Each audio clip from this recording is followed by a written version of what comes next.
Ante todo, queremos agradecer a la Universidad de Alcalá y a Pilar Lacasa y al resto de su equipo por la organización de esta cuarta edición de ISCAR Ibérico, que está siendo una organización especialmente difícil, ¿no?, dadas las circunstancias. Buenos días a todos, os agradecemos vuestra presencia hoy aquí, sobre todo habida cuenta de la temprana hora en que estamos. En esta sesión se presentan 5 trabajos: la percepción de los alumnos sobre la continuidad del aprendizaje dentro y fuera del instituto, por Iris Merino, Judith Oller y María José Rochera; el posicionamiento del profesorado ante la evaluación competencial de las prácticas de personalización, por María José Rochera y Alexandra Villablanca; los planes personales de aprendizaje como estrategia para la formación de aprendices competentes, por Judith Oller, Mariana Largo y Sofía Barona; construir la identidad de aprendiz en la escuela, instrumentos y prácticas de reflexión sobre el propio aprendizaje, por Mariana Largo, Antonio Membille y Jaime Fauré; y finalmente la toma de consideración de los intereses de aprendizaje del alumnado de educación primera, análisis de 2 casos, por Ana Engel, María Isabel Vizquerra y Mariana Solari. En la pantalla tenéis subrayado el nombre del autor o la autora que presenta cada comunicación.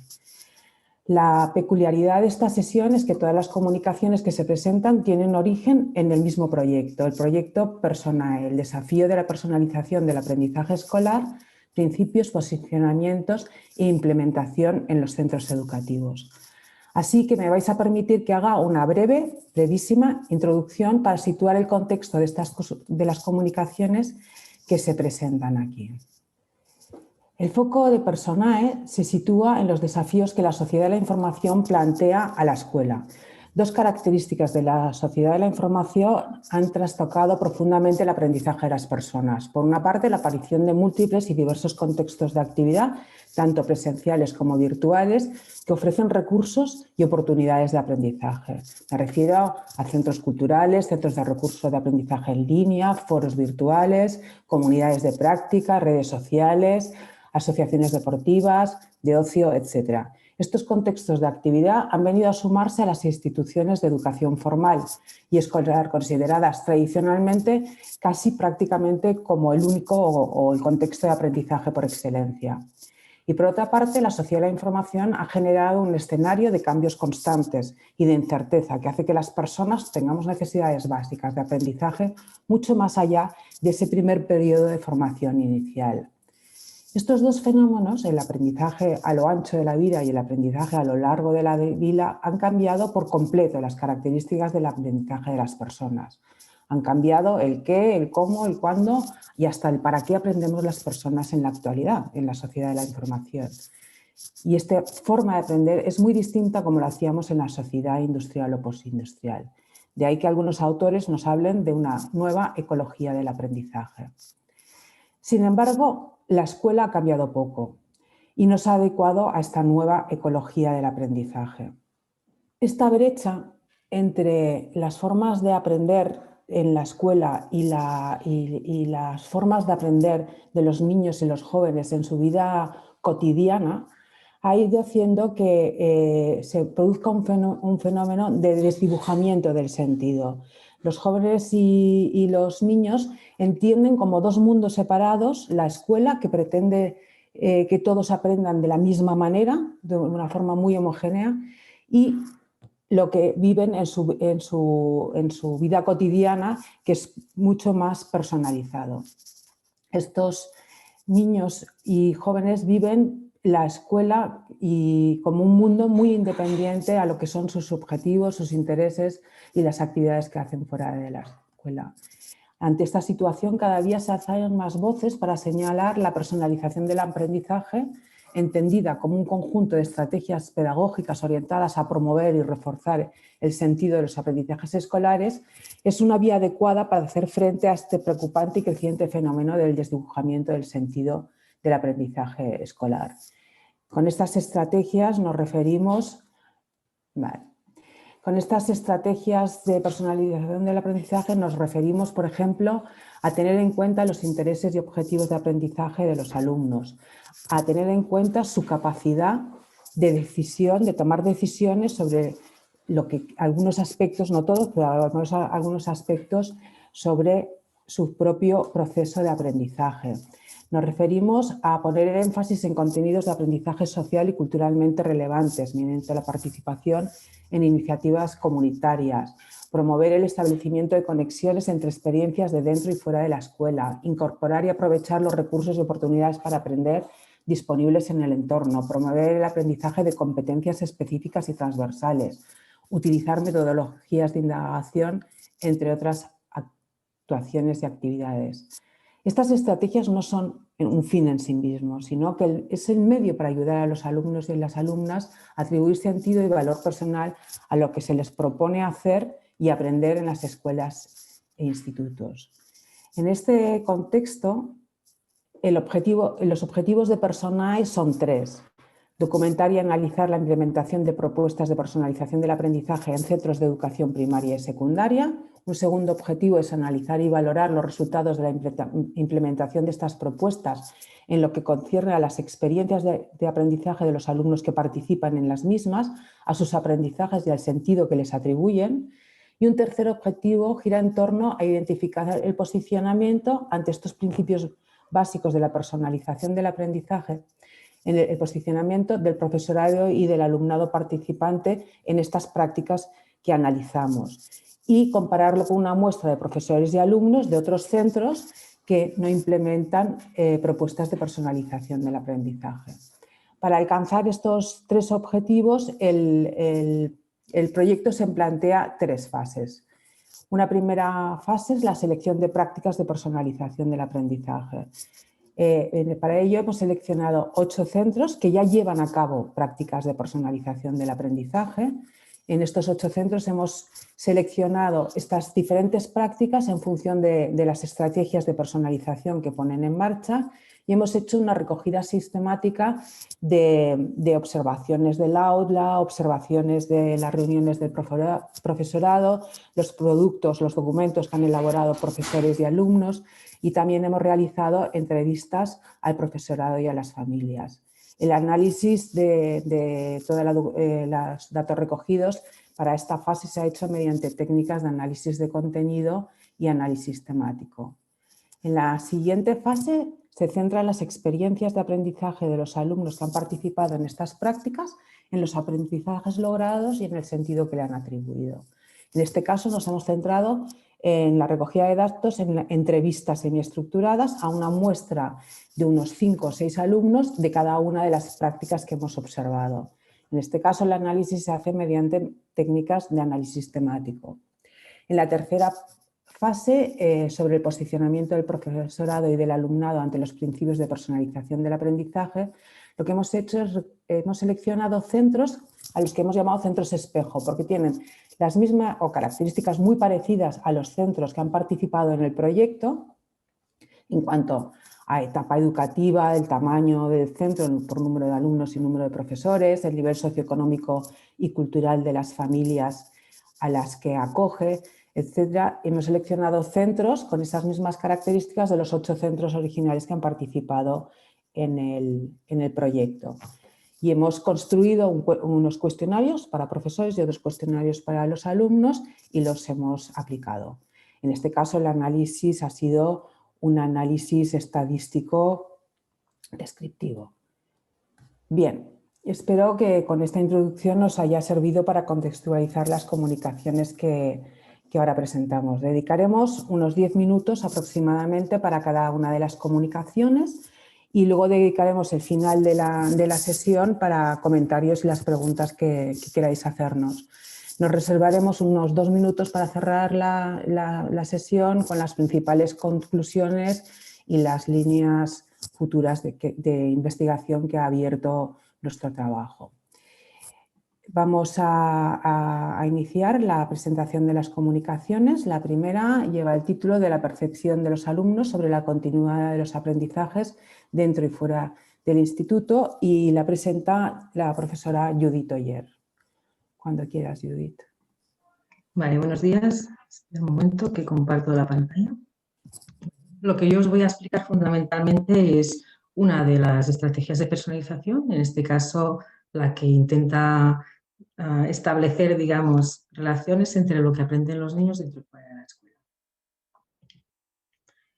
Como ha dicho Ana, y no me voy a extender porque si no me pasaré, pero ha habido, o sea, sabemos que hoy en día los niños y jóvenes aprenden en contextos de actividad que tienen características muy distintas a las tradicionales y sobre todo la entrada de las tecnologías ha hecho que cada vez se vea más clara la brecha existente entre la forma que tienen los niños de aprender fuera de la escuela, que normalmente pues está mediada, espera, está mediada por las TIC y que donde los niños pueden escoger pues qué tipo de formato de actividades, incluso los contenidos y las que realizan dentro de la escuela, que como ha dicho Ana, están mucho más cerradas y encorsetadas, digamos, en el currículum. Eso ha llevado a que exista una preocupación creciente en los últimos 30 años de cómo hacer posible, ¿no?, que los alumnos no puedan utilizar estas experiencias fuera de la escuela para dar más sentido a lo que hacen dentro. Y dentro de esta línea pues han aparecido un montón de trabajos que intentan pues utilizar las conexiones entre aprendizajes, experiencias de aprendizaje para intentar, o sea, como estrategia pedagógica para fomentar pues el sentido de la implicación y a veces el rendimiento también de los alumnos. No voy a entrar, pero sí decir que estas son las principales, aunque hay otras que, digamos, se sitúan de forma híbrida, ¿no?, entre estas aproximaciones, y entre ellas solo destacar bueno, que las elecciones porque comparten, ¿no?, una idea sociocultural respecto al aprendizaje y dentro de ellas establecen las conexiones fundamentalmente a través de los contenidos, utilizando pues contenidos que tienen que ver con actividades que son auténticas, ¿no?, o se vinculan, ¿no?, a los contextos cotidianos de los alumnos, o bien son culturalmente relevantes o conectan con sus intereses, o de alguna forma también intentan como traer características de los contextos más informales de aprendizaje a lo que se hace dentro de la, ¿no? Y también de alguna forma pues utilizar las nuevas tecnologías, ¿no?, para desdibujar estas fronteras entre lo que aprenden dentro y fuera y para que vean un poco estas continuidades entre los aprendizajes. Desde nuestro punto de vista, muchas de estas, muy pocas de estas aproximaciones en el fondo establecen estas conexiones entre lo que los alumnos aprenden dentro y fuera a través de las experiencias subjetivas de aprendizaje. Y creemos que esto como un hueco, ¿no?, que queda por cubrir. Nosotros entendemos que estas experiencias subjetivas son una reconstrucción narrativa que hace el sujeto cuando se le pregunta acerca, o sea, cuando construye uno o varios episodios de aprendizaje, ¿no?, y reflexiona con otros sobre lo que ha aprendido, cómo se ha sentido, ¿no? Es una noción que está muy ligada a la noción vygotsquiana de Pérez-Ibáñez, que ya se ha ido tratando, ¿no?, y que lo que intenta es intentar pues utilizar, ¿no?, como unidad de análisis o sea, no dejar la dicotomía entre cognición y emoción, sino entender la experiencia como un conjunto de las dos cosas, ¿no? Para nosotros esto es importante porque de alguna forma lo que permite es que los estudiantes encuentren sentido a experiencias incluso que no sean muy agradables, ¿no?, pero que las puedan integrar en sus trayectorias personales de aprendizaje y de alguna forma pues puedan ayudarles a tomar sus riendas y a sus propias decisiones.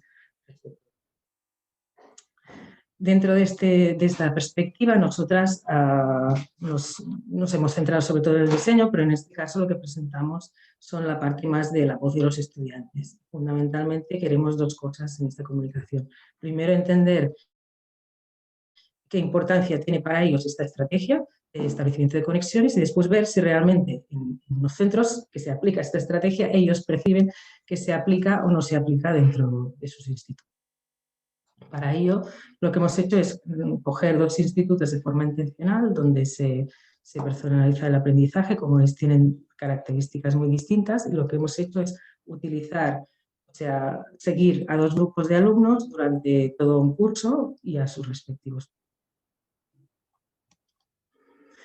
Para que veáis, hemos recogido un montón de datos, pero lo que yo voy a presentar fundamentalmente son dos cosas. Son los cuestionarios al alumnado para entender un poquito el posicionamiento general del alumnado respecto a esta estrategia de personalización, y lo que voy a hacer es utilizar algunos extractos de entrevista para ejemplificar pues, algunas de estas, bueno, de los ítems, digamos, del cuestionario. Aquí a la derecha lo que presento es un poco el análisis del diseño de estos centros, solo para que veáis que son centros donde se trabaja esta estrategia y fundamentalmente lo que hacen es trabajar a través de metodologías de indagación y por lo tanto donde el alumnado es activo y utiliza resuelve problemas auténticos, trabajar también con ABS, sobre todo con relación con las entidades de la comunidad, a vincularlo, y también trabajar a partir de los intereses del alumnado. Aparte de esto, pues ahí el primer caso tiene unas características un poco distintas y también pues utilizan los objetivos personales de aprendizaje para establecer estas conexiones y lo explicarán mis compañeros más tarde, pues utilizan unos diarios personales de aprendizaje también para trabajar estas experiencias. Vamos a pasar a los resultados muy rápido.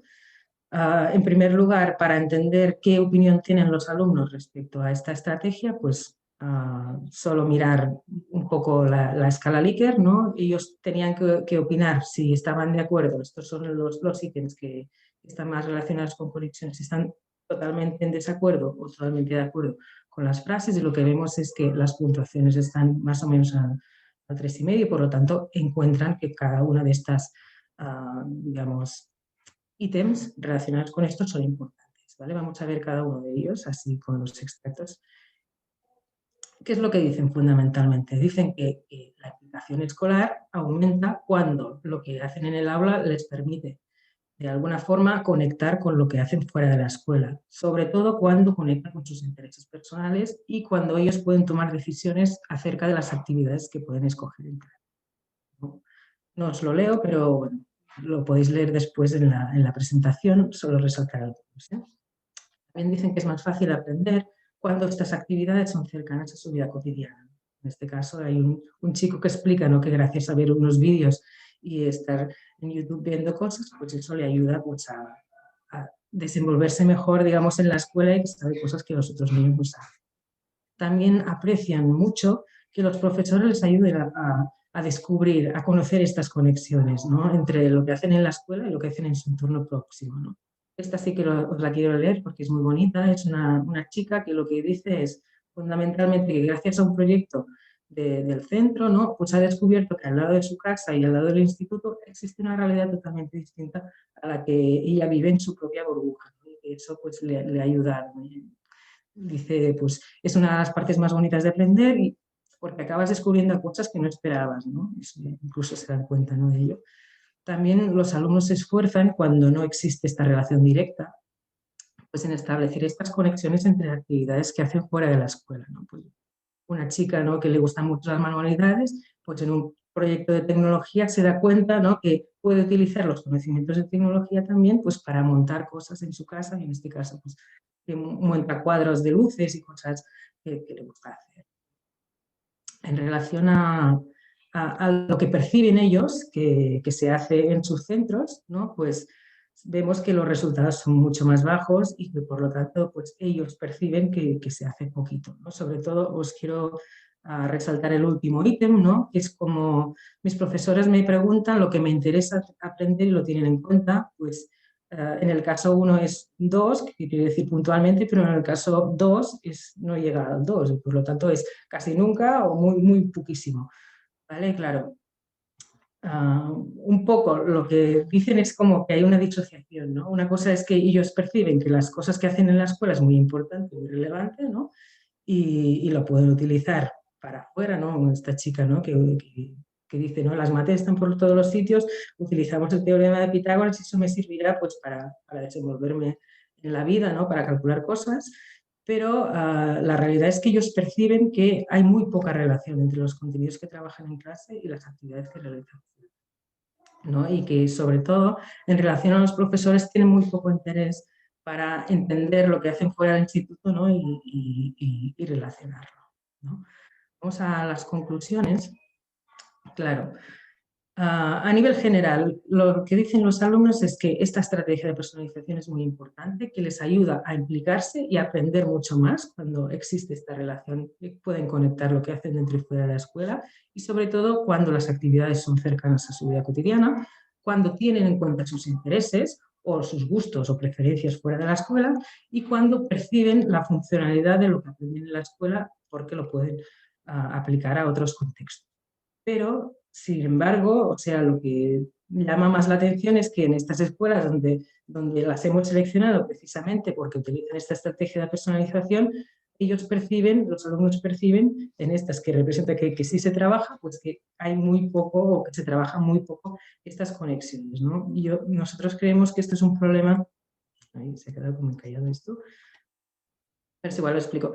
En general, lo que ellos perciben es que hay como un desajuste, digamos, entre lo que se les enseña dentro y fuera y, por lo tanto, a nivel de implicaciones educativas, lo que nosotros proponemos es que estas relaciones o estas conexiones que establecen pues sean realmente explícitas para el alumnado y, por lo tanto, trabajen, cuando se va abierto todo, trabajen el tema de la reflexión como un aspecto fundamental para poder trabajar sobre estas experiencias, ¿no? Y de otra forma, lo que nosotros queremos también decir es que esta reflexión sobre lo que aprenden y sobre estas conexiones, ¿no? También les tiene que ayudar a poder pensar que no todas las experiencias de aprendizaje tienen que ser, digamos, gustosas, ¿no? Y no costosas, ¿no? Sino que también hay experiencias de aprendizaje que son muy potentes a nivel formativo, pero que tienen otro tipo de características y de alguna forma la escuela, con su papel digamos, de promotora de la igualdad, ¿no? Tendría que garantizar que todos los niños pudieran pues, construir estas trayectorias personales de aprendizaje independientemente de las posibilidades que tienen fuera de la escuela de poder participar en estas actividades diversas. De alguna forma, pues para prepararles, ¿no? A que puedan desarrollarse activamente ¿no? Bueno, y bueno, yo lo dejo hasta aquí porque ya seguramente me he pasado. Y aquí tenéis las referencias y si tenéis alguna duda, colgaremos esto. Muchas gracias, Judith. Bien, ahora vamos a pasar a la comunicación titulada El posicionamiento del profesorado ante la evaluación competencial en las prácticas de personalización, que va a presentar Alexandra Villablanca. Alexandra, cuando quieras. Sí. Muy buenos días a todos y todas. Mi nombre es Alexandra Villablanca y junto con María José Rochera vamos a presentar la comunicación El posicionamiento del profesorado ante la evaluación competencial en prácticas de personalización del aprendizaje. Pues bien, los nuevos parámetros del aprendizaje en la sociedad de la información han implicado cambios sobre qué, cómo y para qué enseñar. Sin embargo, no han habido cambios significativos en la manera de qué, cómo y para qué evaluar. También se ha indicado que la finalidad de la educación es formar aprendices competentes que den sentido y valor personal a los aprendizajes. Y para esto proponemos prácticas educativas de personalización del aprendizaje, que, como bien se decía, utiliza estrategias que tienen en cuenta el trabajo con los intereses, la toma de decisiones, las conexiones dentro y fuera de la escuela, así como también la reflexión sobre los aprendizajes y sobre sí mismo como aprendices. Por lo tanto, nos planteamos qué, cómo y para qué evaluar dentro de estas prácticas de personalización. Aquí es donde surge la problemática, ya que al momento de evaluar existe falta de acuerdo, creemos que existe una falta de acuerdo sobre lo que significan las competencias, la evaluación por competencias, entre otros. Y también a esto se le suma el desafío de poner la evaluación competencial al servicio de la personalización del aprendizaje. Para abordar este problema, esta problemática, proponemos un modelo, ¿ya? Un modelo de evaluación competencial personalizado que tiene como núcleo la práctica de personalización del aprendizaje con sus diferentes estrategias que están aglutinadas, ¿cierto? Entre otras, ¿ya? A los intereses, la toma de decisiones, las conexiones, la reflexión. Y también a la hora de evaluar es importante tener en cuenta 3 dimensiones clave que nosotros hemos propuesto, ¿ya?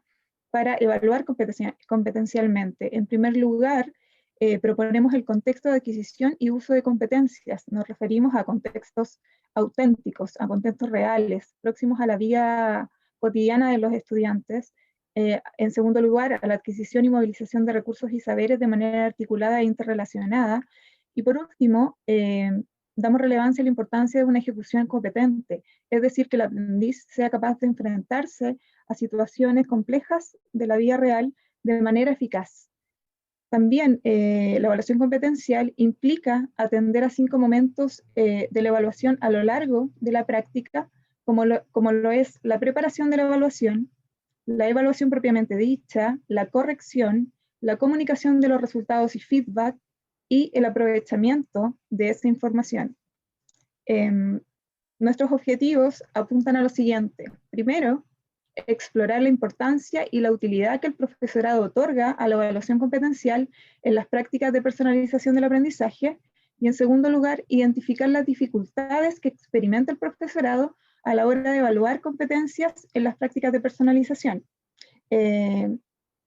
Pero para abordar la importancia, la utilidad y las dificultades, tenemos que saber primero cómo implementa el profesorado la evaluación competencial en las prácticas de personalización.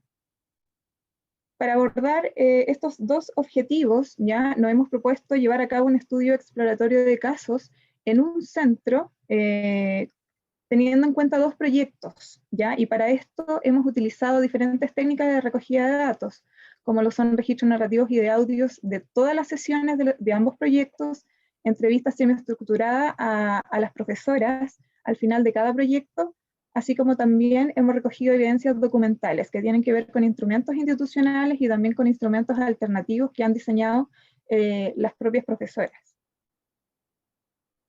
Ambos casos tienen en común que la evaluación se plantea como competencial, que las competencias a evaluar son el dominio conceptual, el tratamiento de la información, el uso de aparatos y aplicativos, aprender a aprender y trabajo en equipo.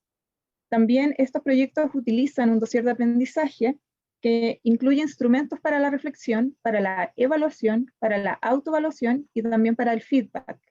El proyecto o caso número 1 corresponde al ámbito de creación literaria con alumnado de cuarto de la ESO, donde el producto del proyecto es un guión literario, ya es un encargo hecho por la profesora, y se trabaja con una entidad colaboradora, con la Sala de Teatro Joven del Barrio. Ya el proyecto número 2 corresponde al ámbito de aplicaciones tecnológicas, también con estudiantes de cuarto de la ESO, donde el producto del proyecto es una caja 3D, es un encargo realizado por la profesora y es una caja para guardar ahí instrumentos de medición ambiental. Este proyecto también trabaja con una entidad colaboradora que es una empresa externa de asesoría en mediciones ambientales. El procedimiento, bueno, en este procedimiento tenemos 2 pasos. Primero, lo que hicimos fue identificar los momentos de evaluación en el desarrollo de ambos proyectos, identificar todos los momentos de evaluación, ya, durante la secuencia didáctica, y luego identificar la concreción de las dimensiones claves, de las 3 dimensiones que nosotros proponemos para una evaluación competencial, ya, durante la secuencia didáctica, integrando, ¿cierto?, las estrategias de personalización. Ya se diseñó esta tabla con distintos criterios, ¿cierto?, que apuntaban a analizar la práctica a partir también de estas dimensiones. Los resultados, en el caso número 1, en el primer proyecto, apunta a que la práctica del proyecto se caracteriza por ser una práctica más bien compleja, donde la práctica evaluativa se incardina durante todo el proceso de enseñanza-aprendizaje, donde la profesora tiene en cuenta los intereses, la toma de decisiones, las conexiones dentro y fuera, la reflexión, ya que finalmente lo tiene en cuenta durante los 5 momentos de evaluación y a través de diferentes estrategias e instrumentos de evaluación. En la entrevista que realizamos a la profesora,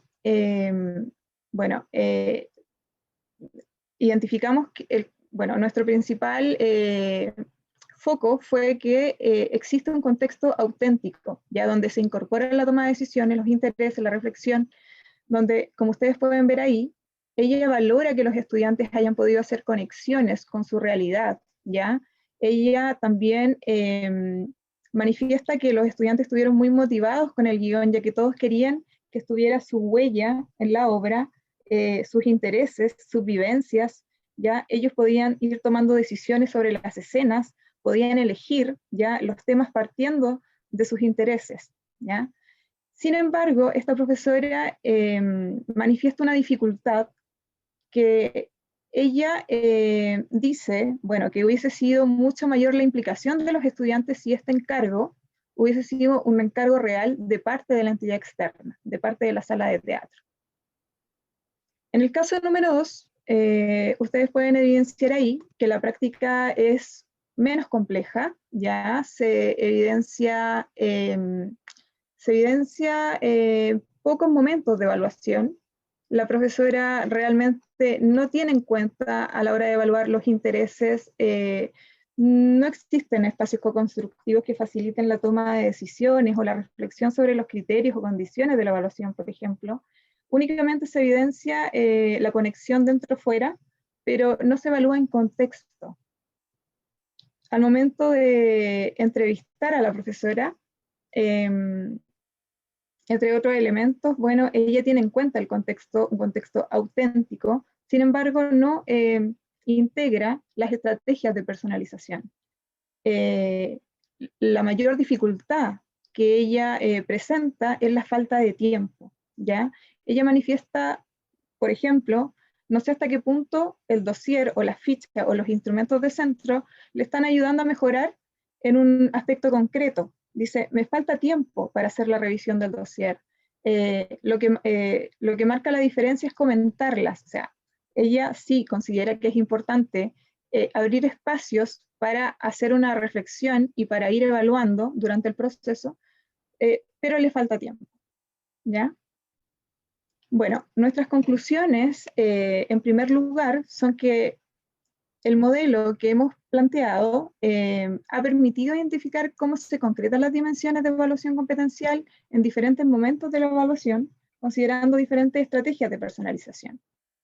También hemos evidenciado que en un mismo centro en el que se implementan prácticas de personalización se evidencian amplias diferencias en la evaluación competencial, ya que en el primer proyecto la evaluación se incardina a lo largo del proceso instruccional e integra las estrategias de personalización.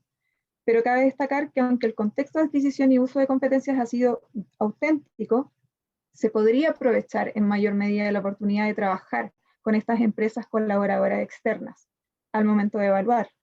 En el proyecto número 2, sin embargo, la evaluación aparece al final del proceso y si bien la práctica incluye la estrategia de conexión dentro y fuera, esta no se tiene en cuenta a la hora de evaluar competencialmente. Además, las profesoras en ambos proyectos difieren en la importancia, utilidad y también las dificultades que otorgan a la evaluación competencial en las prácticas de personalización. La profesora del proyecto 1 manifiesta que le son muy útiles los instrumentos de centros y también la rúbrica de cuestionarios de ampliación que ella misma ha diseñado para recoger las experiencias, los intereses, las decisiones y las reflexiones durante el proceso de evaluación.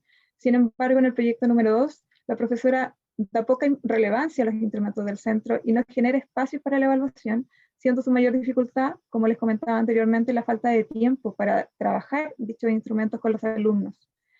Por eso nos planteamos la necesidad de incorporar espacios y tiempos de reflexión conjunta entre el profesorado del centro sobre las competencias, sobre lo que significan las competencias, sobre la evaluación de las competencias en las prácticas de personalización, para ayudar a que los aprendices encuentren más sentido, se impliquen mucho más y sean cada vez más competentes. Muchas gracias. Esa ha sido nuestra presentación. Muchas gracias, Alexandra. Muy bien, ahora vamos a presentar los planes personales de aprendizaje como estrategia para la formación de aprendices competentes que presenta Sofía Barona. Sofía, cuando quieras. Vale, muchas gracias, Ana. Bien, buenos días a todos y todas. El trabajo que presentaré a continuación tiene como título Los planes personales de aprendizaje como estrategia para la formación de aprendices competentes. Es un estudio que ha estado a cargo de Judith Ullé, Mariana Largo y quien les habla, Sofía Barona. Bien, ¿a qué nos referimos cuando hablamos de planes personales de aprendizaje? Se trata de una herramienta al servicio de la personalización del aprendizaje centrado en el estudiante que tiene como elementos base tres figuras clave. Primero, el perfil del estudiante en relación a sus características personales. Segundo, basado en la zona de desarrollo próximo en relación al contexto escolar y a las necesidades del aprendiz. Y tercero, en base a los intereses de aprendizaje del estudiante.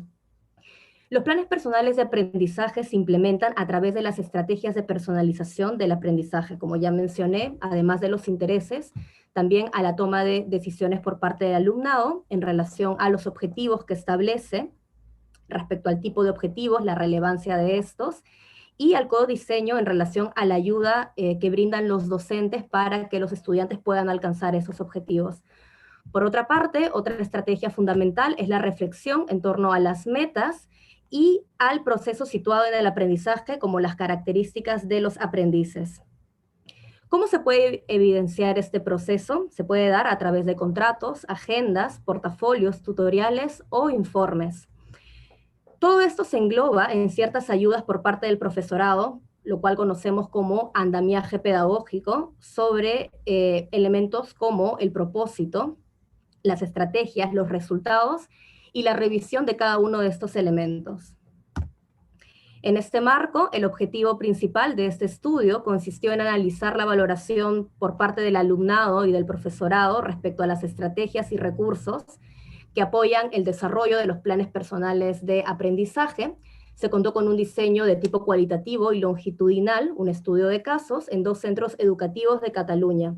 Se realizaron observaciones de tutorías, entrevistas al alumnado y al profesorado, y se recogió documentación relevante para poder alcanzar este objetivo. Finalmente, el análisis que se realizó fue de tipo temático. Bien, en la parte izquierda podemos ver con mayor detalle los datos recogidos para ambos casos, perdón, y quisiéramos resaltar sobre todo las diferencias en estos 2 centros educativos donde se recogieron datos. En primer lugar, destacamos el tiempo de creación del centro. Por una parte, uno de ellos cuenta con una trayectoria mayor a 50 años, mientras que el otro de 7 años. En segundo lugar, el tiempo de implementación de la práctica de los planes personales de aprendizaje. En tercer lugar, hay una diferencia respecto a las etapas educativas. En el primer caso, abarca desde etapa infantil hasta bachillerato, mientras que en el segundo, únicamente educación secundaria obligatoria. Y finalmente, uno de estos centros es público, mientras que el otro se trata de un centro concertado. Bien, hemos elaborado este esquema para poder, digamos, ejemplificar y explicar de qué manera se desarrollan los planes personales de aprendizaje en ambos casos. Los hemos organizado de acuerdo a las fases, las actuaciones que se realizaron, las actividades y estrategias, los productos obtenidos y las estrategias en relación a la personalización del aprendizaje que subyacen estas actividades. En ambos casos, la estructura es bastante similar. Lo que nos gustaría destacar es que en el primer caso, los planes personales de aprendizaje representan una evidencia de aprendizaje, se desarrolla esta práctica, pero no se conecta con otras actividades. Mientras que en el caso 2, esta práctica representa una actividad vertebradora, es decir, forma parte, digamos, tiene cabida en todo el proyecto educativo del centro, es decir, es transversal, debido a que se conectan los objetivos y todas las asignaturas están relacionados. Bien, también hemos querido colocar ejemplos empíricos de este instrumento. En el caso 1 podemos ver el plan personal de trabajo, donde el alumno se compromete a establecer objetivos de acuerdo a 4 grandes áreas. Una de ellas, las habilidades a potenciar. Por ejemplo, acá tenemos ser más puntual. Una segunda área en relación a los objetivos académicos. Una tercera área en relación a objetivos sociales y culturales que desea establecer. Y por último, una área dedicada a objetivos de cuidado personal. En la parte final podemos ver que se solicitan las firmas del tutor, el estudiante y la familia. En el caso 2 vemos que la estructura es bastante similar. Se solicita que los estudiantes realicen un listado de objetivos que desean alcanzar. La única diferencia aquí en el caso 2 sería que también se les pide que incluyan una lista de estrategias para alcanzar cada objetivo que establecen los estudiantes. Del mismo modo que en el anterior caso, vemos que en la parte final se solicita también la firma tanto del tutor, del estudiante y del familiar, lo cual nos dice que no es un trabajo individual, sino que se da de manera conjunta. Bien, respecto a los resultados, vamos a presentar primero la valoración del profesorado en relación a la pregunta, ¿cuál es la utilidad del plan personal de aprendizaje? Vemos que en ambos casos se valora de manera positiva la inclusión de esta práctica dentro del proyecto educativo. En el caso 1, por ejemplo, nos mencionan y hay un énfasis en que es importante que a través de esta herramienta el estudiante sea el centro del proceso de aprendizaje, y esta herramienta ayuda a que se responsabilice respecto a la construcción de su aprendizaje. Hemos colocado extractos de ejemplos típicos que hemos, digamos, recogido a lo largo del seguimiento. En el caso 1 nos indican, por ejemplo, que se trata de un documento vivo, que no es estático, que está en constante movimiento, en constante modificación. Se trata de un compromiso que el estudiante hace consigo mismo, nos menciona uno de los tutores, y en el caso 2 también se valora la inclusión de este plan. Sin embargo, hay un enfoque respecto a las estrategias para conseguir estas metas. Nos menciona, por ejemplo, una tutora: las estrategias van bien para poder encaminar los itinerarios del alumnado, digamos, los objetivos que establece el estudiante o la estudiante. Respecto a la valoración del alumnado, hemos dividido este ámbito en 3 partes. Primero vamos a presentar qué es para ellos el plan personal de aprendizaje, luego cómo se trabaja y finalmente cuál es la utilidad que le atribuyen a esta práctica. Vemos que en el caso 1, describen esta práctica en función a objetivos académicos, objetivos que se deben cumplir. Por ejemplo, en el segundo extracto podemos ver una alumna mencionando que se trata de un documento en el que se colocan objetivos de acuerdo a las 3 áreas que mencioné anteriormente. Agrega además que se trata de un documento que se trabaja de manera conjunta con el tutor y que además también se conversa en casa. En el caso 2 podemos ver que hay un énfasis respecto al establecimiento de objetivos en función de los puntos fuertes y los puntos débiles que encuentra el estudiante respecto a sí mismo.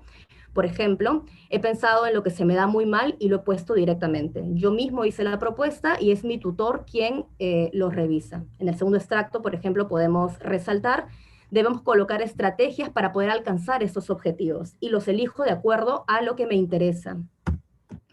En segundo lugar, respecto a cómo se trabajan los planes personales de aprendizaje, vemos que en el primer caso nos mencionan, sobre todo, que se coloca lo que se debería mejorar en cada aspecto, y sobre todo en este ámbito hay un foco importante en relación al seguimiento que hace el docente respecto a las metas que el estudiante coloca. Por ejemplo, vemos en uno de esos extractos, en el caso 1, al final de cada trimestre nos preguntan: ¿has conseguido este objetivo?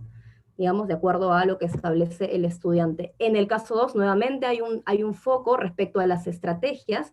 Podemos ver uno de los extractos que menciona: mi tutor me pide que concretara estos objetivos en acciones. Me parece bien porque puedo conseguir estos objetivos con lo que hago, tanto en el instituto, digamos, dentro de la escuela, como fuera, en casa, por ejemplo. Finalmente, respecto a la utilidad, nuevamente encontramos que el alumnado valora positivamente la inclusión y el desarrollo de esta práctica, por ejemplo, relacionado a lo que desea alcanzar en el futuro, lo que desea mejorar. En el caso 2 podemos ver, por ejemplo, me ayuda a colocarme metas que puedo conseguir yo mismo y que dependen de mí. Respecto a las conclusiones, por una parte, podemos ver que el alumnado valora de manera positiva la inclusión de los planes personales de aprendizaje, principalmente por el efecto de los retos que ellos mismos se colocan y que está directamente relacionado a su motivación por aprender, lo que conocemos como el engagement. Asimismo, para el alumnado, mayoritariamente, establecer estas metas implica una reflexión en relación a las características de ellos mismos como aprendices, en términos de fortalezas y aspectos de mejora. Por otra parte, respecto a la valoración del profesorado, vemos que en ambos centros se valora nuevamente positivamente, pero hay una diferencia, pues en el primer caso vemos que hay un foco en relación a que se trabaja en función a la responsabilidad, a otorgarle responsabilidad al estudiante, mientras que en el segundo caso hay un énfasis respecto a las estrategias que el estudiante debe establecer y a tomar decisiones. En esta línea se observan 2 tipos de acompañamiento docente: por una parte enfocada a la valoración de que se cumplan estas metas, y por otra parte a que se cumplan las estrategias que el estudiante establece. Respecto a los aspectos de mejora, consideramos que es importante que estas metas sean sintéticas, que haya una concreción de metas alcanzables, y un establecimiento de planes concretos para poder conseguirlas. Creemos además que se trata de una herramienta bastante útil para formar aprendices competentes. Sin embargo, queremos mencionar que su potencialidad radica no solamente en su inclusión en la práctica o en su existencia, sino en el tipo de uso que se realice. Y en esta línea queremos dar algunos puntos que consideramos importantes. Debe haber un establecimiento, como mencioné, de objetivos medibles. Debemos dar lugar a los estudiantes para que tomen decisiones en relación a qué y cómo quieren aprender. Tiene que haber un seguimiento continuo, no únicamente puntual, al alumnado, y un fomento de la reflexión en relación al proceso de aprendizaje sobre uno mismo como aprendiz. Para cerrar, solamente comentar que los planes personales de aprendizaje son herramientas mucho más potentes cuando se relacionan con una o con más estrategias de la personalización del aprendizaje. Muchísimas gracias por su atención. Muchas gracias, Sofía. Ahora vamos a presentar la comunicación titulada Construir la identidad de aprendiz en la escuela, instrumentos y prácticas de reflexión sobre el propio aprendizaje. La presenta Jaime Faure. Bueno, primero que todo agradecerle a Ana la gestión de coordinar todas estas presentaciones, que no ha sido un ejercicio fácil, así que está bien que también seamos conscientes del esfuerzo que eso requiere, ¿no? Y ya entrando en tema, la idea de esta presentación es hablarles un poco del trabajo que hemos titulado Construir la identidad de aprendiz en la escuela, instrumentos y prácticas de reflexión sobre el propio aprendizaje, que es una presentación que hemos preparado con Mariana, que ha sido el cerebro detrás de esta idea, ¿no? Antonio y yo. Y bueno, a ver, tal como ya se ha comentado anteriormente, la reflexión para nosotros es una estrategia clave desde el punto de vista de la consecución de aprendizajes que tienen un sentido personal para los estudiantes, ¿no? En ese sentido, la reflexión para nosotros la entendemos como un proceso situado, interpsicológico y dialógico, ¿no?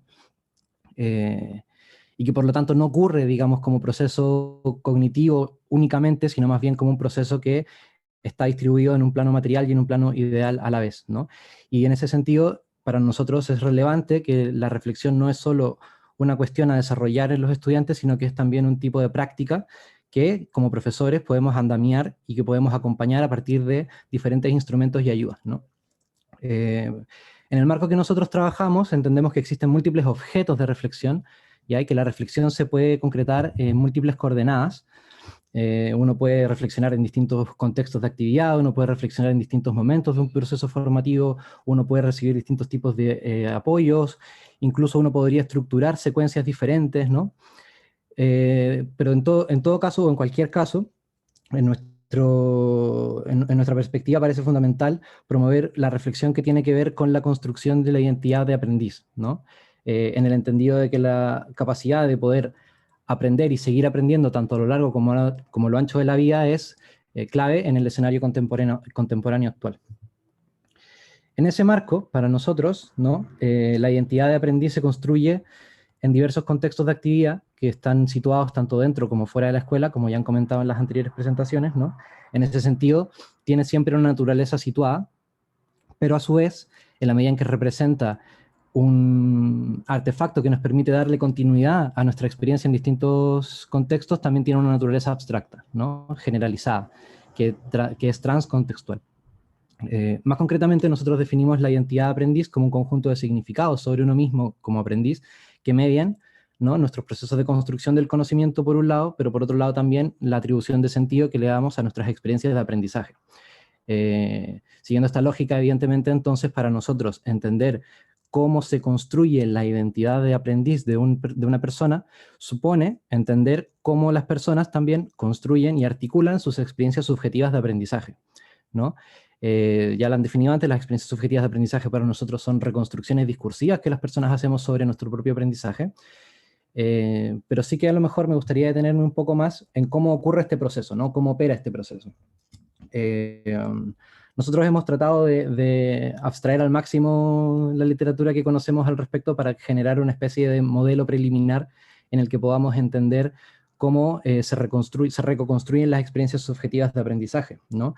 Y hemos tomado como punto de partida dos conceptos. El primero, que es un concepto que ya planteaba Dewey hace muchos años, pero que se ha retomado previamente, por ejemplo, en el trabajo de Marc Clarat y así, en el que hablamos de la situación, ¿no? De la situación como una concreción puntual de un contexto de actividad o de una actividad concreta.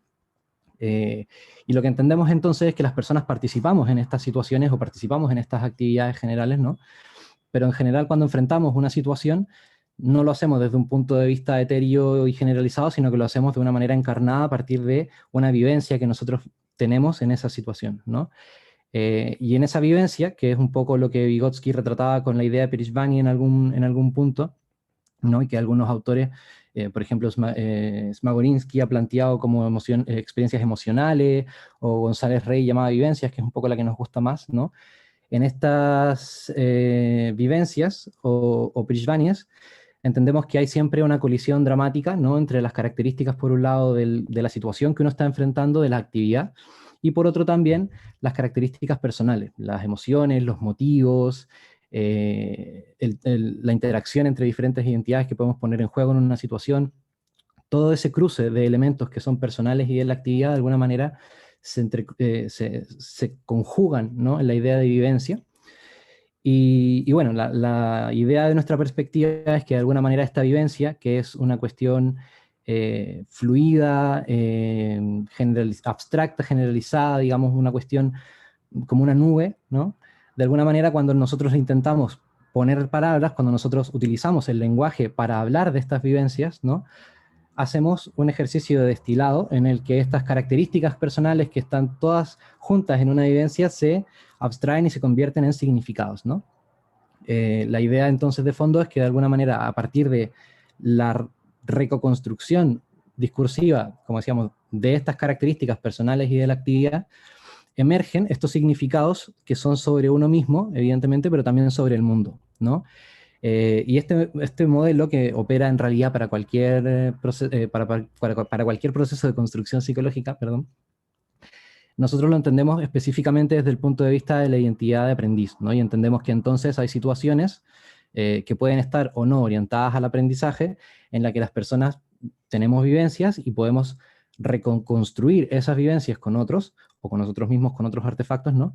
Para transformarlas en significados sobre lo que significa para nosotros ser un buen aprendiz o un mal aprendiz y cómo son para nosotros los procesos de aprendizaje, ¿ya? En ese sentido, estos significados que emergen a propósito de la vivencia que podemos, de la vivencia de reconstrucción, son significados que operan en una modalidad cross que nosotros hablamos, ¿no? Que tiene que ver en el fondo con significados que están situados en una actividad, pero que a la vez hacen referencia a esta continuidad entre contextos. Con ese marco de referencia como punto de partida, ¿no? En el trabajo que les quiero presentar nos propusimos analizar dos prácticas educativas que están orientadas a la reflexión sobre las características propias como aprendiz, ¿no? Con la finalidad de explorar hasta qué punto estas prácticas nos permitían promover la construcción de una identidad de aprendiz en el alumnado. Para eso seleccionamos dos casos. Un primer caso que tiene que ver con los portafolios de aprendizaje que se llevan a cabo en un centro de educación primaria de titularidad pública en cuarto, quinto y sexto de primaria. Y un segundo caso, que son los diarios digitales de aprendizaje, que se llevan a cabo en un centro de educación secundaria de titularidad pública, pero en primero y segundo de eso, ¿no? En el caso de los portafolios de aprendizaje, a ver, los portafolios de aprendizaje son como carteras, ¿no? Una cartera que tiene una guía para que los alumnos y alumnas puedan reflexionar sobre aquellas experiencias de aprendizaje que han vivido en diferentes contextos y momentos dentro y fuera de la escuela, ¿no? Y ahí recogemos esta idea de la importancia de las conexiones dentro y fuera, etcétera. Estos portafolios se dividen en 8 secciones. 7 de estas secciones conforman la oferta curricular del centro, es decir, a los espacios que los estudiantes participan cuando van al centro, pero además incluye una 8ª sección que en este caso está destinada a incluir situaciones de aprendizaje que tienen lugar fuera del centro, ¿ya? En cada sección entonces, como pueden ver en la foto de la derecha, el alumnado debe relatar diferentes experiencias ayudados por una pauta en la que se puntualiza aquellos aspectos que pueden ayudar al estudiante a focalizar su reflexión en cómo se han dado estas experiencias, qué elementos se podrían mejorar para aprender mejor en esas experiencias, etc.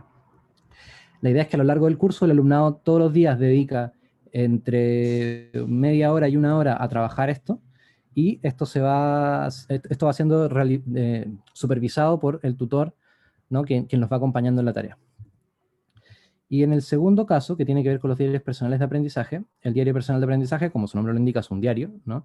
En el que los alumnos pueden ir describiendo también experiencias de aprendizaje y reflexionar sobre estas, pero también sobre sus opiniones o sus inquietudes, porque la consigna en este caso es más amplia, ¿ya? Claro, y en este caso además la otra diferencia es que las reflexiones que se llevan a cabo están compartidas con el resto de los compañeros a través de una plataforma Padlet, ¿no? Que permite en el fondo diseñar una pizarra colaborativa como la que se ve ahí en las fotografías, ¿no? En este caso, varias veces durante el curso los tutores revisan estos diarios de aprendizaje también. Para analizar estas prácticas que les estoy comentando, utilizamos una pauta de análisis que fue construida en el marco de algunos trabajos previos del grupo, ¿ya? Y que evidentemente es más compleja que lo que se muestra aquí. Aquí hemos tratado de hacer una síntesis en la que podamos mostrar aquellos aspectos que son centrales, ¿no? Y en las que rescatamos estos 6 aspectos que nos permiten también mirar cómo se diseñan las prácticas orientadas a la reflexión, ¿no? Entonces incluimos dimensiones como el para qué, el sobre qué, el cómo, el resultado, el cuándo, la evaluación, ¿no? En el caso de la evaluación, por ejemplo, para que se hagan una idea, tiene 5 subdimensiones que tienen que ver con la ubicación de las actividades en la evaluación, con el tipo de evaluaciones y las condiciones en las que se llevan a cabo, con la comunicación de la evaluación, con la organización social de la evaluación y con los recursos e instrumentos disponibles. O sea que es una pauta que en realidad es bastante compleja, ¿no? Y básicamente lo que hemos encontrado en este estudio son 4 cosas. Por un lado, ¿no? Lo que hemos visto es que en general parece ser especialmente relevante explicitar el objetivo de la reflexión y los objetos de reflexión, ¿no? En este sentido, parece ser que no explicitar el objetivo de la reflexión dificulta la continuidad del proceso reflexivo, ¿no? Otra reflexión, otra conclusión interesante, digamos, tiene que ver con la consideración de las experiencias de dentro y fuera, porque parece ser que tener consideración de las experiencias de dentro y fuera de la escuela permite, ¿no?, mayores continuidades. En este caso, entendemos que es importante ser cada vez más consciente tanto de las experiencias que ocurren en la escuela, pero también de las experiencias que están fuera.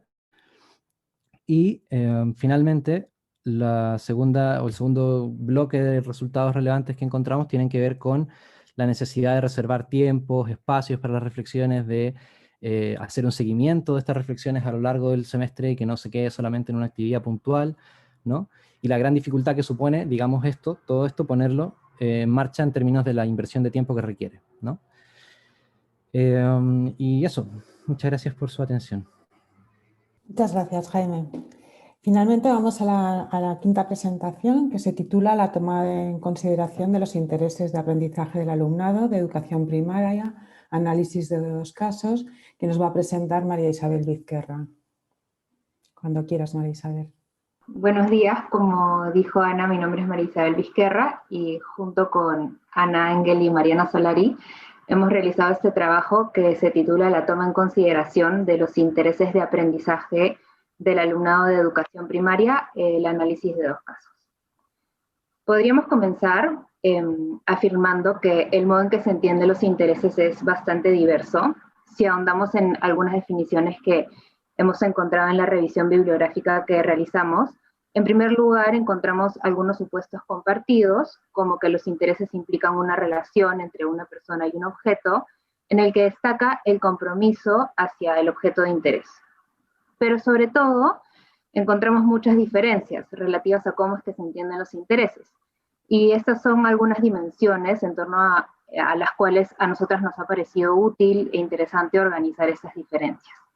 Encontramos distintas posturas respecto a la amplitud del foco del objeto de interés, que va desde focos muy restringidos hasta focos más amplios, posturas que entienden los intereses como características o rasgos individuales y enfoques que van desplazando la mirada hacia el papel que desempeña el contexto social, posturas que entienden los intereses como estables y otras que conciben los intereses como dinámicos y cambiantes, posturas que asumen que los intereses deben de ser identificados y posturas que sostienen que los intereses pueden y deben ser desarrollados.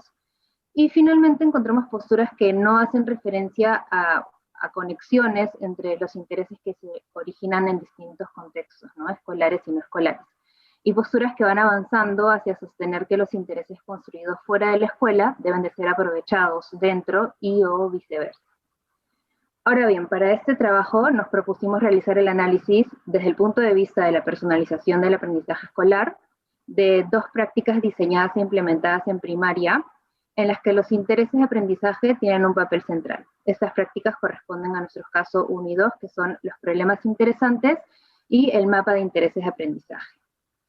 En muy pocas palabras, los problemas interesantes que corresponden al caso 1 son proyectos globalizados que se articulan en torno a problemas o situaciones reales. Durante un curso académico se llevan a cabo 4 ruedas de problemas interesantes y cada rueda, como se ve en la figura que les muestro, se organiza en torno a 3 fases: la de generar, la de elegir y la de desarrollar. En la primera etapa de generar se organizan salidas o visitas de temas muy diversos, por ejemplo, desde ir a un museo hasta recibir la visita de un cineasta en la escuela, y cada estudiante elige a qué salidas o a qué visitas quiere asistir en función de sus propios intereses. Después de las visitas y salidas generan un saco de problemas o un listado de problemas con las curiosidades y con los intereses que han ido surgiendo a partir de estas salidas y visitas, y los profesores, a partir de este listado que generan los estudiantes, definen 7 problemas interesantes para ofrecerle al alumnado. Entonces, en la segunda fase o en la segunda etapa de elegir, cada alumno elige, argumentando su elección, qué problema quiere trabajar durante las siguientes 5 semanas. Y en la tercera y última etapa de desarrollar, se dedican a investigar para darle solución al problema que ellos mismos decidieron trabajar. El mapa de intereses de aprendizaje, que corresponde a nuestro segundo caso, es una práctica que lo que pretende es contribuir a que los estudiantes tomen conciencia y reflexionen sobre qué es lo que les interesa aprender, con el objetivo de incorporar estos intereses del alumnado a los proyectos que realizan durante el año. También, en muy pocas palabras, primero el alumnado realiza un mapa individual para identificar sus propios intereses de aprendizaje. Luego realizan un mapa grupal, reflexionando juntos en la clase sobre los intereses de todos. Y finalmente, en el segundo y tercer trimestre, diseñan su segundo y tercer mapa individual de intereses. Estas 2 actividades tienen la particularidad de que realizan el segundo y tercer mapa individual colocando una hoja transparente encima del mapa individual previo, porque de esta manera la hoja transparente les permite ver el mapa anterior y escribir encima, pero sin editar el mapa original, digamos. Entonces así pueden escribir los nuevos intereses que les han surgido y marcar de distintos colores los intereses que han crecido, los que mantienen y los que han perdido. Respecto a los instrumentos y procedimientos de recogida de información, para ese trabajo hemos utilizado registros narrativos de las observaciones de aula y de reuniones docentes, registros de audio de entrevistas al profesorado, al equipo directivo y de grupos de discusión con familias, notas del campo y documentación de los centros y de las prácticas. Ahora, el procedimiento que nosotras seguimos para el análisis de los 2 casos implicó la creación de unos bloques y unas dimensiones, que son las que pueden ver en esta diapositiva, y esto lo hicimos a través de un proceso de diálogo continuo entre nuestro marco teórico y los datos que íbamos obteniendo en los 2 casos. Entonces, el primer bloque tiene que ver con la presencia de estrategias de personalización puestas al servicio de los intereses de aprendizaje, de desarrollar intereses de aprendizaje, y sus dimensiones, por lo tanto, se vinculan con la reflexión, la toma de decisiones y otras estrategias que ya ha mencionado Ana al inicio y otros compañeros a lo largo de sus presentaciones. En el segundo bloque, relativo a las concepciones sobre los intereses que subyacen al diseño y a la implementación de las prácticas, las dimensiones tienen que ver con los distintos modos de entender los intereses, que es lo que expliqué en la introducción, por ejemplo, si se conciben como de naturaleza individual o social, entre otros. Y finalmente, en el tercer bloque, referente a las características del diseño y desarrollo de la práctica, las dimensiones tienen que ver, por ejemplo, con la distancia que hay entre el diseño y la implementación de la práctica, o si es una práctica puntual o longitudinal, entre otros. Ahora, es muy importante, es fundamental mencionar que estas dimensiones no las hemos definido en términos dicotómicos, sino que son como un continuo a lo largo del cual se pueden caracterizar las prácticas en función de su menor o mayor potencialidad para promover aprendizaje con sentido. Como mostramos acá, para cada dimensión hemos presentado los dos polos o los dos extremos del continuo, siendo el del lado derecho el que representa la mayor potencialidad para promover aprendizajes con sentido. Y en este trabajo, como vamos a ver a continuación en los resultados, hemos analizado cualitativamente cada dimensión para cada bloque, en ambos casos, para finalmente realizar una valoración global del bloque, teniendo en cuenta 4 casillas que también suponen gradientes de la menor a la mayor potencialidad para promover aprendizajes con sentido. Entonces, entrando a los resultados, en lo que respecta al bloque 1 de la articulación de estrategias de personalización puestas al servicio del trabajo con los intereses, en el caso 1 de los problemas interesantes pudimos ver de manera muy resumida que en el diseño de la práctica aparecen muy articuladas todas las estrategias de personalización del aprendizaje en torno al trabajo con los intereses del alumnado. Mientras que en el caso 2 de los mapas de intereses pudimos ver que en su planteamiento original la práctica no incorporaba distintas estrategias de personalización más allá de la consideración de los intereses, ¿no?, que es lo que vertebra la práctica. Pero a lo largo del curso los docentes fueron rediseñando y mejorando la práctica, incorporando específicamente la reflexión y la toma de decisiones. Esto, bueno, y un análisis un poco más profundo y detallado, pero que por cuestiones de tiempo no conviene hacer ahora, nos llevó a ubicar el caso 2 en la segunda casilla y el caso 1 en la cuarta casilla en lo que respecta a su potencialidad para promover aprendizajes con sentido. En lo relativo al segundo bloque de análisis sobre las concepciones de intereses que subyacen a la práctica, tanto en el caso 1 como en el caso 2, vemos que se entienden los intereses como un fenómeno de naturaleza social, que son dinámicos, cambiantes, que se pueden construir y reconstruir, y que existe una bidireccionalidad entre los intereses que se construyen en los contextos escolares y no escolares. Pero en el caso 2 vimos que a la práctica subyace la idea de que los intereses implican una preferencia por un tema o un contenido específico, es decir, el foco es bastante restringido. Mientras que en el caso 1 el foco es amplio y se vincula más a la participación en prácticas socioculturales. Todo esto nos llevó a ubicar el caso 2 en el tercer recuadro y el caso 1 en el cuarto recuadro nuevamente, en lo que respecta a sus potencialidades para promover aprendizaje con sentido. Ahora pasando al tercer y último bloque de análisis de las características del diseño y desarrollo de la práctica, en lo que respecta al caso 1 pudimos constatar que hay concordancia entre el diseño y la implementación de la práctica, se planifican y se presentan ayudas a dirigidas a construir y reconstruir intereses, es una práctica longitudinal, permanente, en la que el trabajo con los intereses es central, y además no es el único espacio de aprendizaje donde se trabajan los intereses. En lo que respecta al caso 2, hay algunos desajustes entre el diseño y la implementación, pero vimos que esto se debió a que el profesorado iba introduciendo algunos cambios para atender a los intereses del alumnado.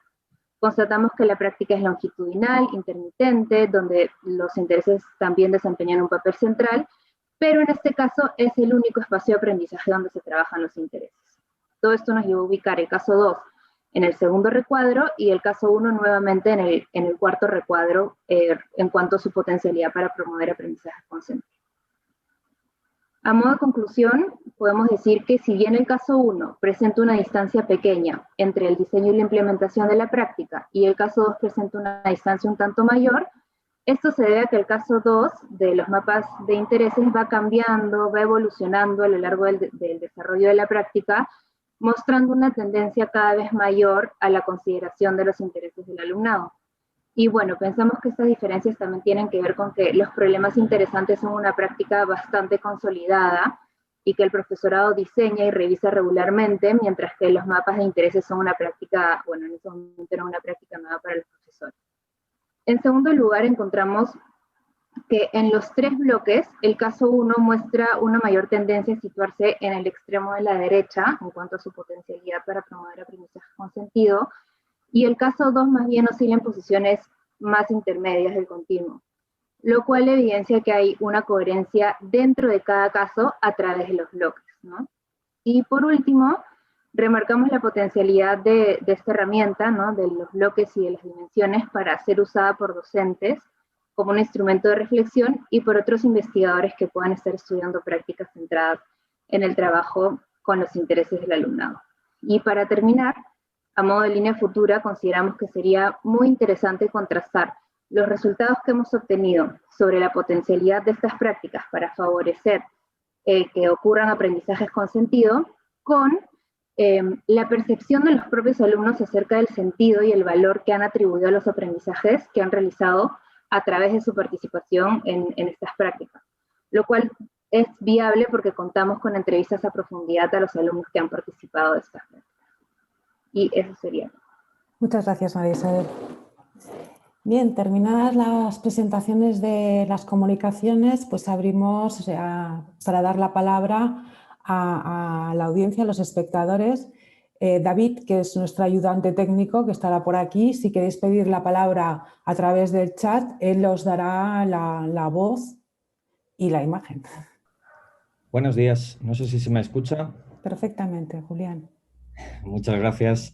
La verdad que es muy completo toda la perspectiva que se ha planteado a lo largo de las diferentes presentaciones, precisamente sobre esa personalización del aprendizaje, y llama la atención que no se haya mencionado más a lo largo de todo el Congreso, porque sin duda alguna pues es probablemente no solo una tendencia, sino uno de los desafíos, ¿no?, presentes de la educación actualmente. Me gustaría formular una pregunta en general y tiene que ver un poco probablemente con eso que se hablaba, llevamos ya a lo largo de estos días, sobre la presencia de las emociones, de los sentimientos, de ese aprendizaje basado en experiencias.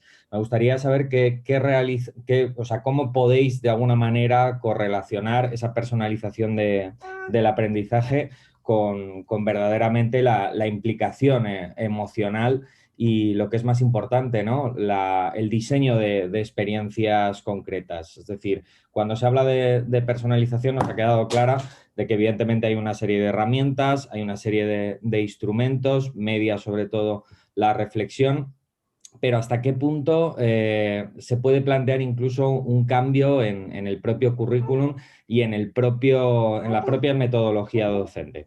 Muchas gracias. Gracias a ti, Julián. ¿Yo? No sé, ¿alguien? Tú mismo, Jaime. A ver, la respuesta que pensaba a propósito de la pregunta, que gracias por hacerla, Julián, era a nivel teórico, ¿no? Yo creo, a ver, cuando nosotros hablamos de experiencias subjetivas de aprendizaje, hablamos de unidades analíticas que no solo son analíticas, sino que son un fenómeno, ¿no? Un fenómeno que ocurre y que de alguna manera condensa los pensamientos, las emociones, el carácter volitivo de la acción. No podemos pensar las experiencias solo como el ejercicio o el resultado discursivo que se genera como propósito de contar estas narraciones, ¿no?, sino que tiene que ver con el ejercicio de construirlas, y construirlas implica necesariamente tener en cuenta estos elementos emocionales, volitivos, como decía, ¿no? En ese sentido, claro, no ha sido todavía un foco para nosotros porque está incluido en el eje central del marco de personalización, que es la idea de la experiencia subjetiva de aprendizaje. Claro, ¿en qué medida uno generaliza sus experiencias de aprendizaje o consigue conectar sus experiencias de aprendizaje con experiencias que han tenido lugar en otros momentos, en otros lugares? Es precisamente a partir de, por ejemplo, esto, ¿no?, de la emoción, de cómo tú sientes que esa experiencia se vincula emocionalmente, no solo cognitivamente, con esas otras experiencias, ¿no? Entonces me da la sensación de que a veces caemos en esta separación artificial de emoción, cognición y otras cosas, y no nos damos cuenta que en realidad es un todo conjunto, ¿no?, y que la experiencia refleja ese todo conjunto también, porque no es que no esté ahí, sino que está ahí, y es el corazón de la experiencia, de hecho. No sé si comparten. Perfectamente, gracias. Sí, es verdad que muchas veces tendemos, yo creo que de manera estructural, ¿no?, también por defecto, a intentar atomizar, ¿no?, los procesos de aprendizaje, y es verdad que están completamente conectados. Pero bueno, en fin, sí que me parecía que era interesante hacerlo explícito, porque siempre eso nos dirigimos como entidades separadas, ¿no?, a los instrumentos, al docente, al aprendiz, y al final, evidentemente, pues es una experiencia conjunta, estoy de acuerdo. Gracias. Gracias, Julián. ¿Tenemos alguna palabra más? Marc Clara. Hola, Marc. Hola, ¿qué tal? ¿Cómo estáis? Muy bien. Encantado de veros y de escucharos. Me ha interesado mucho la todas las presentaciones. La verdad es que me parece un trabajo muy importante y bastante impresionante, en el sentido de que es muy amplio y o sea, que abarca mucho, ¿no? Yo quería haceros una pregunta, porque entiendo que todo el planteamiento gira alrededor de un concepto central, que es el concepto de sentido, ¿no? O sea, me parece que al final, el centro de todo esto, lo que estáis haciendo, el concepto de sentido está en la base de todo, ¿no? Entonces, me parece que el concepto de sentido es no es un concepto fácil, ¿no? Y entonces quería preguntaros un poco de qué forma lo conceptualizáis, el concepto de sentido, ¿no? Por ejemplo, una cosa es la conceptualización de Leontief, por ejemplo, que hace el sentido; otra es la de González Rey; otra es la de Vygotsky cuando hace esta diferenciación entre significado y sentido.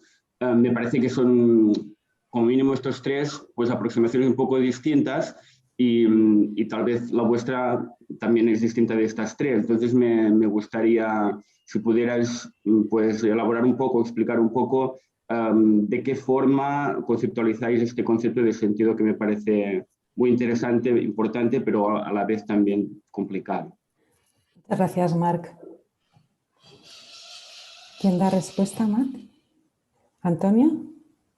Yo puedo intentarlo, Vale. pero quiero repetirme. Dale, Antonio. Venga. No, es que coincido completamente con Marc en lo complicado que es conceptualizar el sentido, y que a lo largo de los años lo hemos ido conceptualizando de maneras diferentes, ¿no?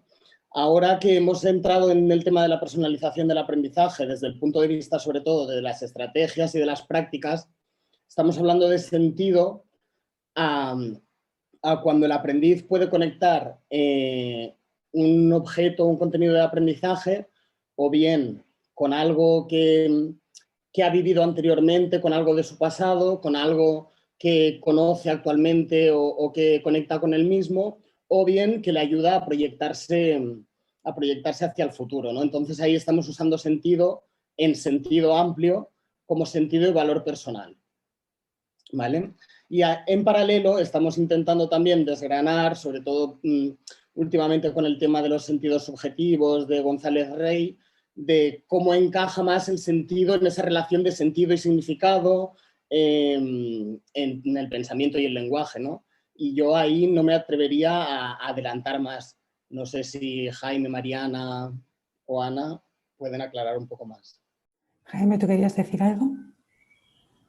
Bueno, no, iba a decir un poco lo mismo que Antonio, ¿no? Al final la idea de sentido es muy polisémica, sobre todo en los marcos que conocemos nosotros, ¿no? Que involucran estas múltiples definiciones de lo que significa el sentido. Y es verdad que hasta ahora nosotros lo hemos utilizado de una manera quizás más práctica, ¿no? Para poder aludir a esta dimensión de funcionalidad y de utilidad y de valor que tienen las experiencias hacia el futuro, y también en la conexión hacia atrás y a lo ancho, ¿no? Pero sí que es verdad que también hemos estado dándole hartas vueltas a cómo conceptualizarlo de una manera que encaje con el resto del marco psicológico que presentamos, ¿no? Porque tampoco nos podemos quedar solamente con la definición práctica de la utilidad y el valor que supone, sino también incorporarlo a esta distinción con el significado, ¿no? No sé hasta qué punto son tan distintos, la verdad, significado y sentido, porque una cosa era esta propuesta más vygotskiana de separación que hace a propósito del análisis de la palabra, ¿no?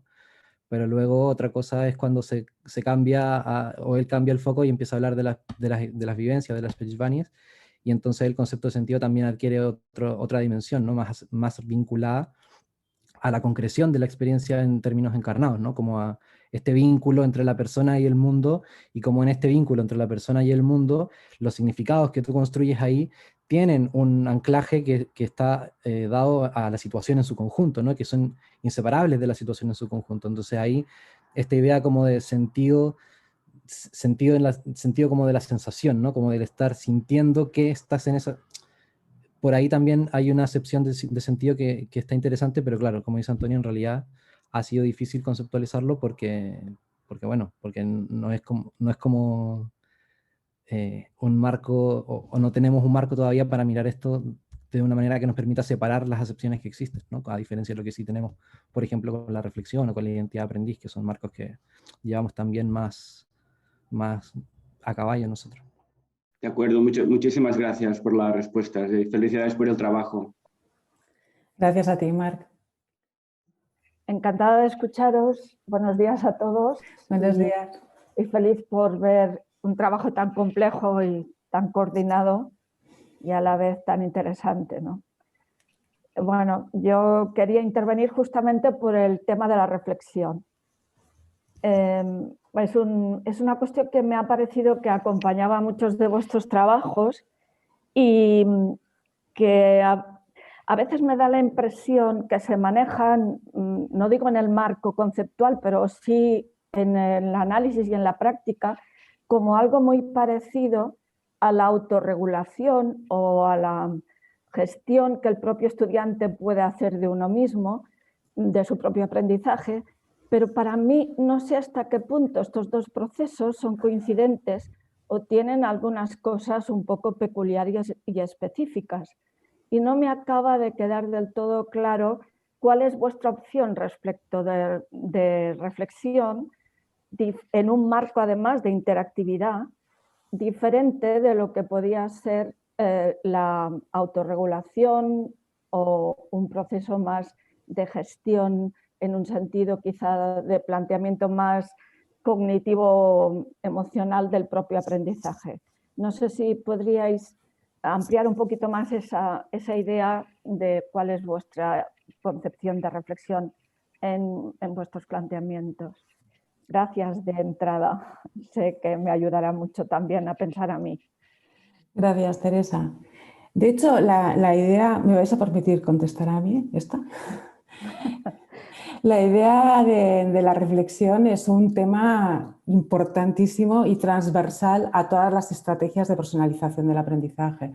Hoy Jaime nos ha vinculado mucho la reflexión al tema de la construcción de la identidad aprendiz, pero la reflexión está en cualquiera de las estrategias de personalización del aprendizaje.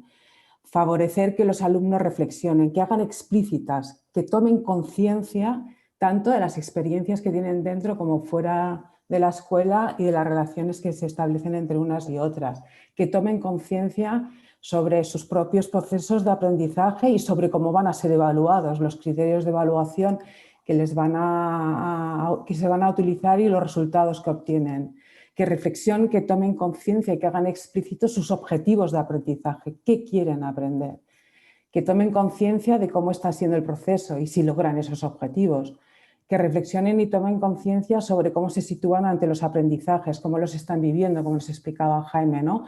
Cómo les permite aprender sobre sí mismos en esas experiencias subjetivas de aprendizaje.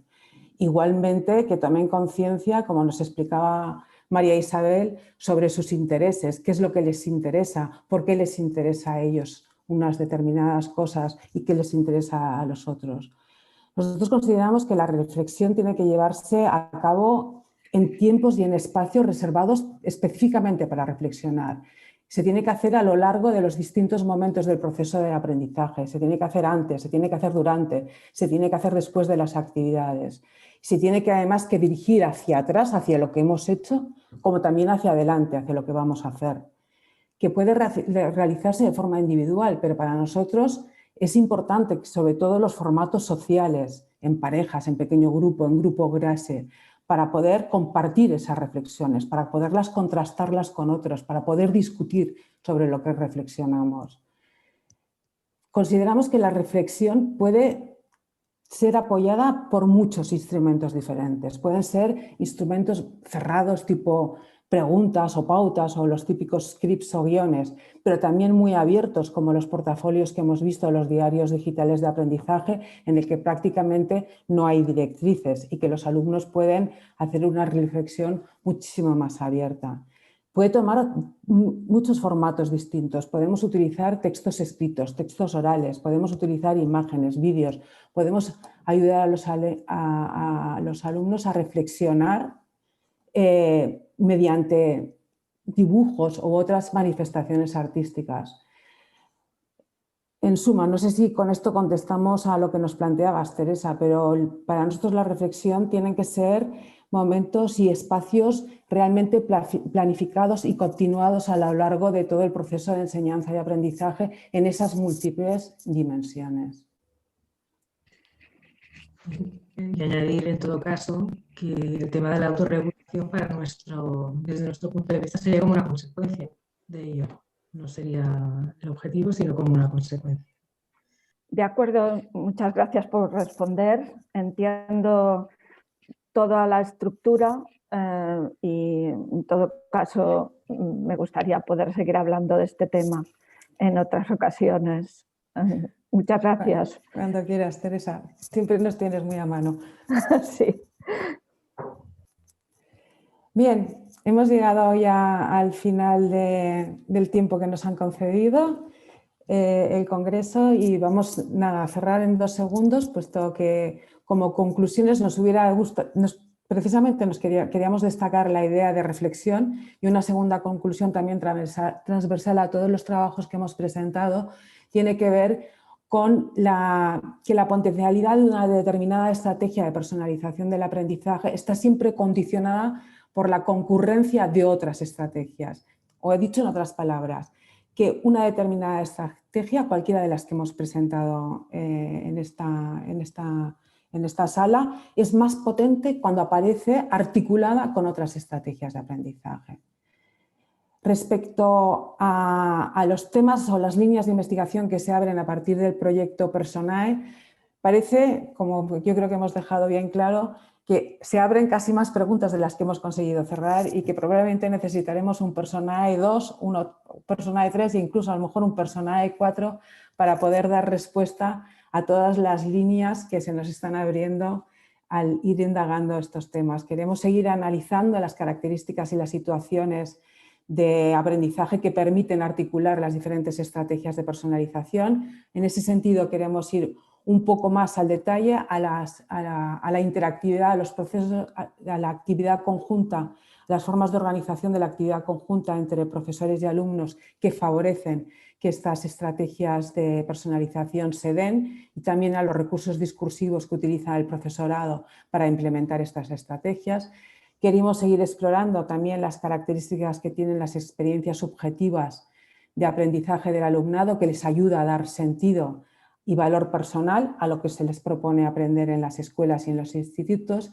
Y también queremos seguir indagando sobre el posicionamiento del profesorado y tratando de comprender las dificultades que afrontan cuando intentan implementar las estrategias de personalización de aprendizaje. Por ahí van las 3 grandes líneas que se abren a partir de los resultados de este primer proyecto. Muchísimas gracias a todos los espectadores por habernos acompañado, sobre todo teniendo en cuenta estas horas tan tempranas de la mañana. Y muchas gracias de nuevo a Pilar Lacasa y a su equipo por habernos permitido este espacio.